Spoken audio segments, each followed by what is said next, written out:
Discussions of artificial intelligence (AI) are ubiquitous. How can we better understand what AI is and what it isn't?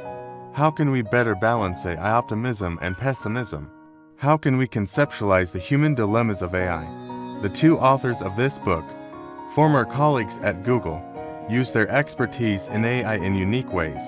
Qiufan focuses on telling engaging stories grounded in realistic assessments of AI capabilities, while Qiufan analyzes these stories, expanding our understanding of the technologies and their possible impacts. The stories are fictional and imaginative, but also realistic in the sense that they do not exaggerate the potential of AI. As Qiufan argues, even with few or no breakthroughs, AI is still poised to make a profound impact on our society. Italics in the original Ph.D. As a non-expert in AI, I found the author's approach to the topic useful, timely, and accessible.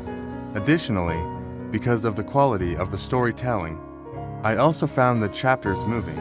The marriage of storytelling with analysis is a model that I hope future researchers will duplicate.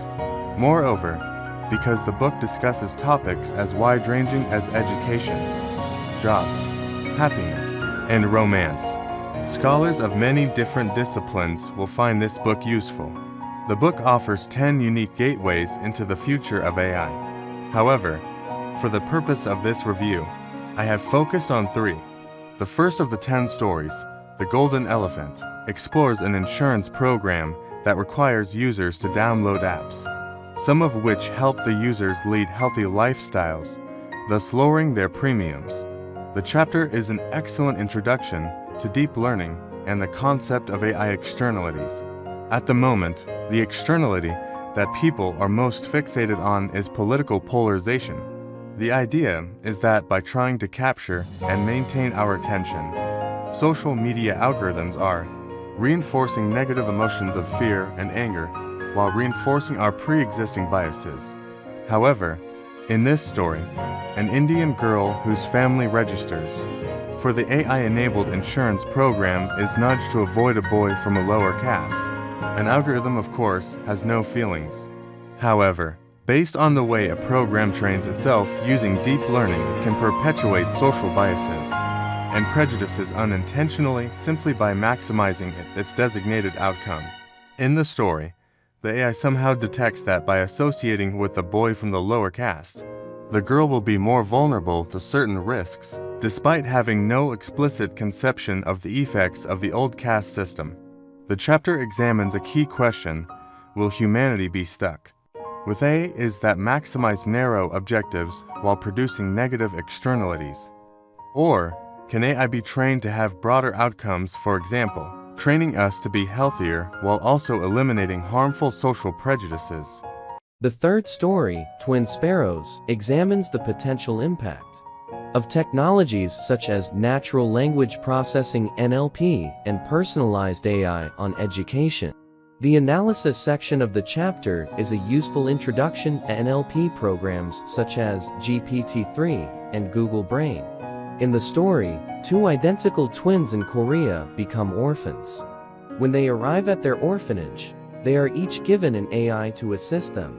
Their unique personalities are nurtured by their personalized learning (AI).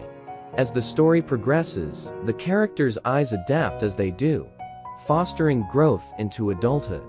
The story demonstrates how AI will excel at customizing learning for each student, motivating students by targeting specific weaknesses and progressively gamifying challenges. In the story, even classrooms are highly individualized, using data gathered from their personalized AI.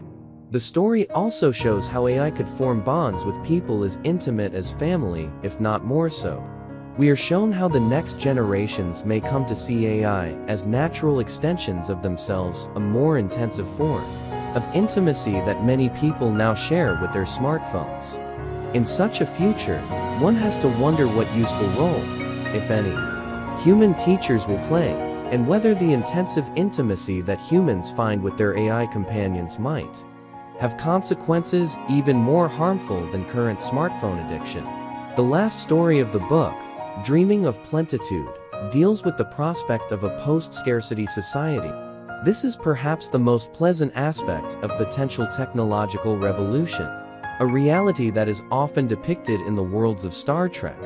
The story is set in Australia in the year 2041. Revolutions in energy technology, AI, automation, and material construction have created a world of abundance. Rather than a utopian paradise, however, the country struggles to keep people, especially the young, motivated and away from substance abuse.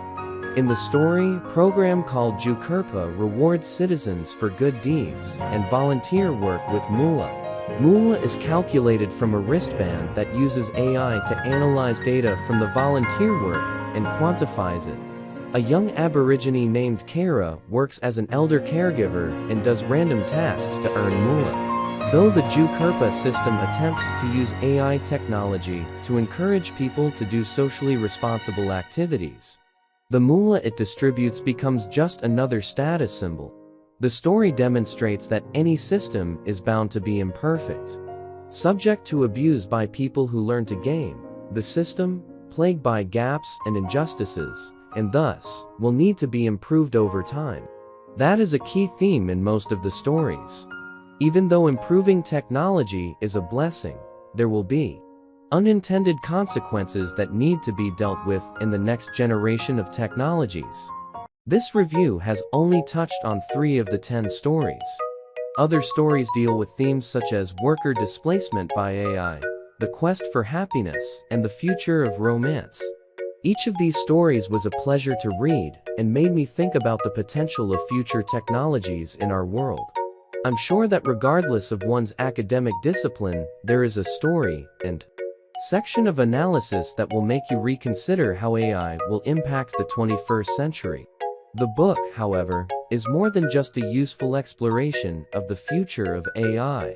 It also demonstrates a creative approach to research, one that fully utilizes the potential of speculative fiction. By merging speculative fiction with analysis, the authors have now humanized the potential harms and benefits of AI. Thanks to the stories in this book, the impacts of AI are now more than numerical projections or generalizations. For scholars and social scientists looking to understand our current 21st century moment, I encourage them to go back to the cyberpunk classics such as William Gibson's Neuromancer and Neil Stephenson's Snow Crash. Did these books prepare people for the 21st century? What limitations does science fiction in general, and cyberpunk in particular, have? I also encourage scholars to do what Kai-Fu Lee has done. Find an imaginative fiction writer and team up. Create a realistic map of possibilities, encourage that person to write a story, and then analyze the outcome.